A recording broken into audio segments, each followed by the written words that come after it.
Olá, pessoal. Agora vamos estar aqui de novo, continuando estudando história da matemática, história na Grécia Antiga, e vamos falar sobre a escola é, platônica, né? A escola de Platão, né? A Academia de Platão.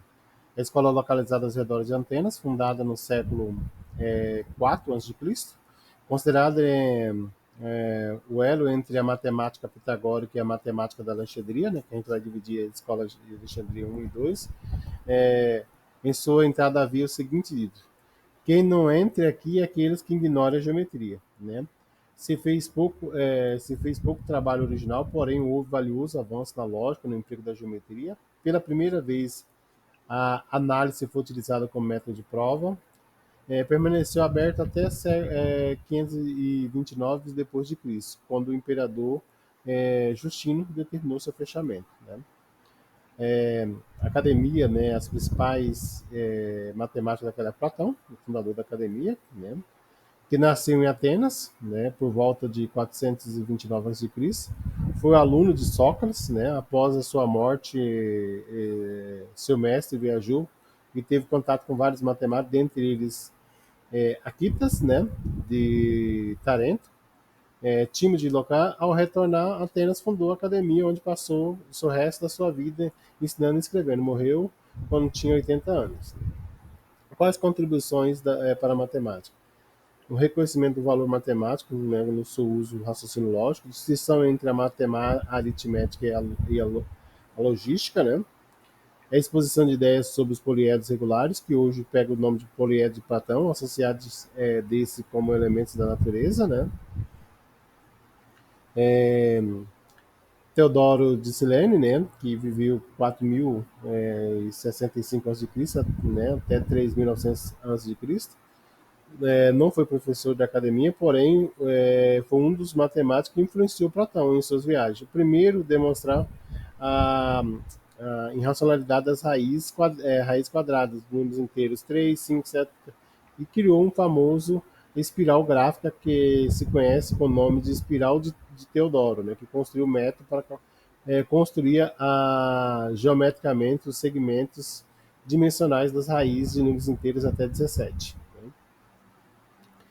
E também nós temos como representante dessa escola platônica, né, de Platão, é, Eudoxo, né, de Cinídeos, né, que viveu 408 a.C., né, estudou com Platão e com Aquitas de Tarento, reformulou a teoria das proporções, considerando os números irracionais, aprimorou o processo de exaustão dos sofistas, chegando ao método de exaustão que mais tarde deu origem à teoria dos limites do cálculo integral, né. Também nós temos como representante, né, dessa academia Menos, né, que foi discípulo de Eudoxo e amigo de Platão, iniciou a matemática para Alexandre o Grande, foi o primeiro matemático a ser referido com a seção cônica como ferramenta de resoluções e de problemas de duplicação do cubo. Dinostrato, né, 390 a.C., né, discípulo também de Platão, irmão de Minacêmio, né, obteve as soluções mecânica da quadratura dos círculos, empregando o quadris, né, então ele conseguiu fazer a quadratura dos círculos, né, fazendo os cálculos dessas áreas, né. T.E. Tetro, né, que viu 415 a.C., discípulo também de Teodoro, que descobriu o octaedro e o hexaedro, um dos diálogos de Platão que leva o nome dele. Né. Em 380 a.C., Aristóteles, né? É, então, o discípulo Platão também ensinou Alexandre o Grande, contribuiu para a matemática da época por meio da observação da lógica. E aí nós temos as escolas de Alexandria. Nós temos a primeira escola de Alexandria no fim, né, do século IV, né, antes de Cristo, centro da cultura do mundo, né, onde deslocou-se para Atenas, para Alexandria, né, no Egito, onde foi onde foi fundada uma grande biblioteca, na qual passou a abrigar grandes tesouros do conhecimento da antiguidade, né? Então, a primeira escola de Alexandria. A escola de ensino surgiu como ponto de ligação entre a cultura grega e egípcia. É, enciclopedismo, né, é uma característica dessa escola, né, visando organizar o saber do pensamento, produzir números de enciclopédias, né, coleções e síntese. O pensamento dos autores da época era muito importante devido à sua necessidade de acúmulo desse conhecimento. Era necessário organizar, selecionar e corrigir completamente, né, os autores estudados. Né. A matemática de destaque na primeira escola de Alexandria, Euclides, né, 300 a.C., foi um dos maiores da geometria de todos os tempos, autor dos elementos das obras, né, grega mais importante antiga a chegar ao nosso conhecimento, a qual exerceu influência sobre a geometria dos dias atuais. Euclides não fazia muita descoberta em geometria, né, mas um grande feito era considerado ter conseguido utilizar, né, as proposições iniciais como definição, os postulados, axiomas, demonstrando os teoremas e resolver os problemas de toda a matemática conhecida até então. Métodos axiomático, né?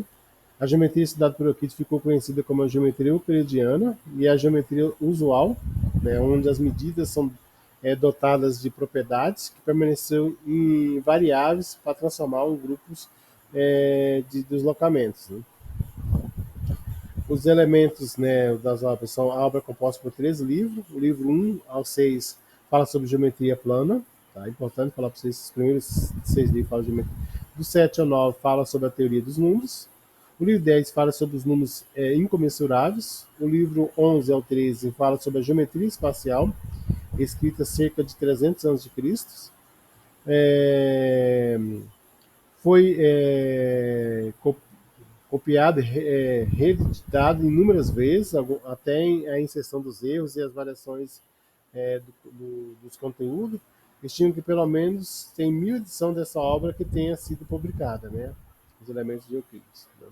Eu coloquei aqui uma imagem da bem antigas, né, dos elementos de Euclides. Também Arquimedes, né, que viveu 287 a.C., um dos matemáticos que fez mais descoberta em sua época, além de matemática, ele fez descoberta em outras áreas de conhecimento, né, princípio da mecânica, né, na parte da física. Arquimedes era, em sendo remete uma das suas mais célebres descobertas, o princípio da hidrostática, campo da mecânica, né? Algumas contribuições da Arquimedes: estudou problemas de divisão da esfera nos planos, resolução das equações em terceiro grau, né? Penetração da hiperbólica e parábola, determinação de superfícies de volume da esfera, discussão da grande quantidade de pequenas e grandes pelo método geométrico da exaustão, que posteriormente gerou cálculos infinitesimal, né? Anotação de potência para multiplicação de repetidas, representação de números utilizando as potências, né? Então, a Arquimedes teve bastante influência, né, na matemática. Foi um dos, na escola ali de Alexandria, né, e foi o que teve bastante influências. Apolônio de Persa, né, Apolônio estimulou a secção dos cones, né, que revolucionou e classificou a elipse, a parábola e a hipérbole, nome utilizado até hoje, que o estudo deram impulso a vários matemáticos posteriores, né?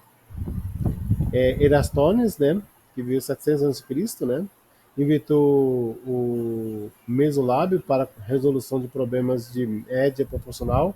Foi o primeiro estudo de mostrar a aplicação da ciência matemática prática, que necessita de instrumentos precisos para medir. Pela primeira vez, né, de forma rigorosa, o comprimento da circunferência do nosso planeta. Também inventou o crivo que levava o seu nome, uma tabela de obtenção dos números primos, né? É a maneira que ele utilizou para achar os números primos, né?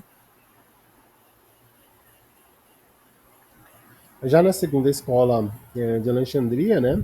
É, cerca de 30 anos de Cristo, os romanos conquistam o Egito nesse esse conflito, gerando por a transição da matemática, que continua tendo os avanços em Alexandria, por volta do século 6 a.C., que passou a ter trabalhos discretos até a conquista dos árabes, né, no século 7 depois de Cristo. Né. ocasionou a destruição da Biblioteca de Alexandria, né? Que foi um grande perca, né, para a história, né, para os conhecimentos matemáticos daquela época. A segunda escola de Alexandria nós temos Heron, né? Heron, 10 depois de Cristo, publicou a obra de matemática que tratava da medição de figuras simples, plano e sólido, divisão de figuras planas, fórmula de cálculo de área de triângulo, a forma de calcular a área, né, pelo método de Heron, que é um método de aproximação de raiz quadrada de números que não são não quadrados, né? Nesse também nós temos Menelau, né, 70 depois de Cristo, que fez importantes descobertas sobre os triângulos esféricos. Ptolomeu, né, que viveu 90 anos depois de Cristo, contribuiu com o estudo da área da trigonometria, e Diofanto, né, que 250 anos depois de Cristo, considerando o maior algebrista grego, que introduziu a anotação dos símbolos para diferentes expoentes, né, de uma incógnita, observando a solução da equação dependente do conjunto de números, número que se pode pertencer a uma solução. Deu ênfase também na qual as soluções procurando números inteiros, chamado equações de Fantinas, né, que vocês vão estar estudando, né? Nós temos algumas disciplinas que vocês vão ter contato, né, de calcular soluções de algumas equações utilizando as equações de Fantina. Também nós temos, depois do século de Cristo, já na escola de Alexandria, depois, Papos, né? No século III depois de Cristo, né? Publicou a coleção da matemática importante para ideias rudimentares do século. Depois foram elaboradas como definitivas, né? Então, o Papa ele acabou compilando, né, fazendo a publicação das bastante obra daquele período. Theo, né, que estudou as raízes quadradas, né, das frações, que transcreveu finalmente as obras de Ptolomeu de Euclides, né. Viveu 375 a.C. E quem viveu 350 foi uma Hipatia, né, filha de Theon, né, que escreveu as obras sobre as descobertas matemáticas das escolas de Alexandria que precederam.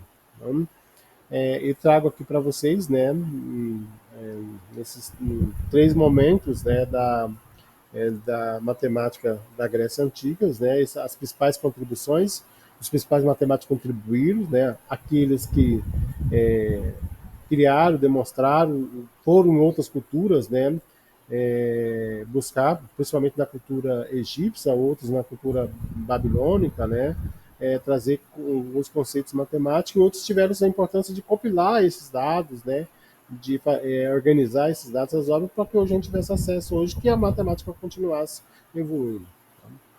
Então, vou parar por aqui. Um abraço.